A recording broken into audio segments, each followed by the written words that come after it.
ಆತ್ಮೀಯ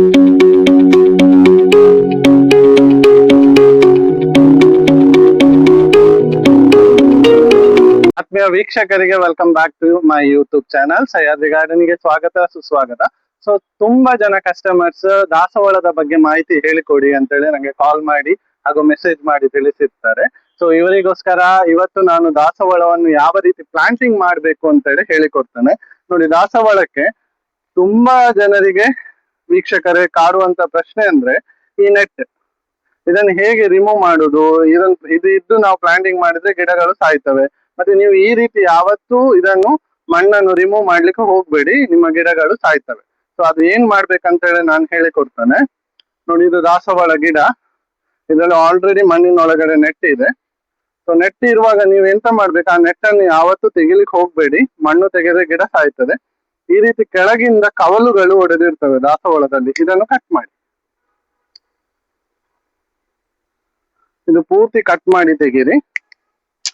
ಆ ನಂತರ ಪಾಟ್ ಇಂದ ದಾಸವಾಳನ್ನು ರಿಮೂವ್ ಮಾಡುವಾಗ ಈ ಎರಡು ಮಧ್ಯ ಬೆರಳುಗಳನ್ನು ಹೀಗೆ ಇಟ್ಟು ಹೀಗೆ ಒತ್ತಿದ್ರೆ ದಾಸವಾಳ ಹೀಗೆ ಬರ್ತದೆ, ಬೇರು ಸಮೇತ ಬಂತು. ಸೊ ಆ ನಂತರ ಪಾಟಿಗೆ ಹಾಕುವಾಗ ನಾವಿಲ್ಲಿ ಪಾಟ್ ತಗೊಳ್ತೇವೆ. ಇದಕ್ಕೆ ನೀವು ಸ್ಯಾಂಡ್ ಅನ್ನು ಸಹ ಯೂಸ್ ಮಾಡ್ಬೋದು. ನಾನಿಲ್ಲಿ ಕೋಕೋಪೀಟ್ ಯೂಸ್ ಮಾಡ್ತಾ ಇದ್ದೇನೆ. ಸೊ ಒಂದು ಲೇಯರ್ ಕೋಕೋಪೀಟ್ ಅನ್ನು ಹಾಕ್ಬೇಕು. ಮತ್ತೆ ಮಣ್ಣು ಯಾವತ್ತು ಖಾಲಿ ಮಣ್ಣು ತಗೊಳ್ಬೇಡಿ. ಈ ಮಣ್ಣಲ್ಲಿ ನಿಮ್ಗೆ ಗೊಬ್ಬರ, ಮಣ್ಣು, ಮರಳು ಮತ್ತು ಕೋಕೋಪೀಟ್ 25% ಈಕ್ವಲ್ ಆಗಿ ಮಿಕ್ಸ್ ಆಗಿದೆ. ಇದಕ್ಕೆ ಮಿಕ್ಸರ್ ಸಾಯಿಲ್ ಅಂತ ಹೇಳ್ತೇವೆ. ಇದು ನಮ್ಮ ನರ್ಸರಿಯಲ್ಲಿ ಒಂದು ಬ್ಯಾಗಿಗೆ 140 ರೂಪಾಯಿಗೆ ಸಿಗ್ತದೆ ನಿಮ್ಗೆ. ಸೊ ಒಳ್ಳೆ ಕ್ವಾಲಿಟಿಯ ಮಣ್ಣು ಇದು. ಸೊ ಇದನ್ನು ಒಂದು ಲೇಯರ್ ಪಾಟಿಗೆ ಹಾಕ್ಬೇಕು. ಕೋಕೋಪೀಟ್ ಹಾಕಿದ ನಂತರ ಕೋಕೋಪೀಟ್ ಅಥವಾ ಸ್ಯಾಂಡ್ ಹಾಕುದು ತುಂಬಾ ಮುಖ್ಯ ವೀಕ್ಷಕರೇ, ಯಾಕಂದ್ರೆ ಅದು ನೀರು ಬ್ಲಾಕ್ ಆಗ್ಬಾರ್ದು. ನೀರು ಬ್ಲಾಕ್ ಆದ್ರೆ ನಿಮ್ಗೆ ಗಿಡ ಕೊಳೆಯುವ ಚಾನ್ಸಸ್ ಇರ್ತದೆ.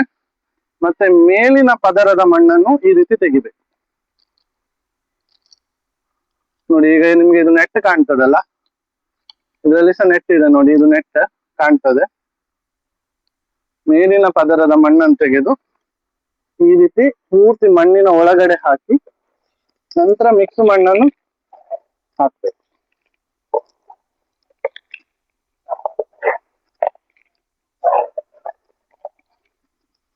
ಅವಾಗ ಏನಾಗ್ತದೆ, ಇಲ್ಲಿ ನಾವು ಏನ್ ಕಟ್ ಮಾಡಿದ್ದೇವೆ ಅಲ್ಲಿ ಬೇರು ಬರ್ಲಿಕ್ಕೆ ಸ್ಟಾರ್ಟ್ ಆಗ್ತದೆ. ಬೇರು ಬರುವಾಗ ನಿಮ್ಗೆ ಗಿಡ ಚಿಗುರ್ಲಿಕ್ಕೆ ಸ್ಟಾರ್ಟ್ ಆಗ್ತದೆ.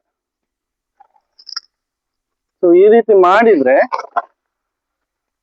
ನಿಮ್ಗೆ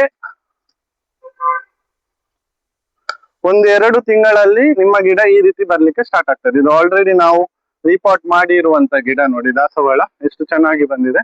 ಸೊ ಈ ರೀತಿ ಬರ್ಬೇಕಾದ್ರೆ ಮತ್ತೆ ನೀವು ರೀಪಾಟ್ ಮಾಡಿದ ನಂತರ DAP ಅಥವಾ ಎರೆಮಿಲವನ್ನು ಇದಕ್ಕೆ ಹಾಕ್ಬಹುದು. ಆರ್ಗ್ಯಾನಿಕ್ ಆಗಿ ಪ್ಲಾಂಟಿಂಗ್ ಮಾಡುವವರು ಹರಳೆ ಹಿಂಡಿಯನ್ನು ಯೂಸ್ ಮಾಡ್ಬೋದು. ಹರಳೆ ಹಿಂಡಿ ಭಾರಿ ಸೂಕ್ತ ಇದಕ್ಕೆ, ಯಾಕಂದ್ರೆ ಚಿಗುರು ಬರ್ಲಿಕ್ಕೆ, ಈ ತರ ಗ್ರೀನ್ ಬರ್ಲಿಕ್ಕೆ ತುಂಬಾ ಸಹಾಯ ಆಗ್ತದೆ.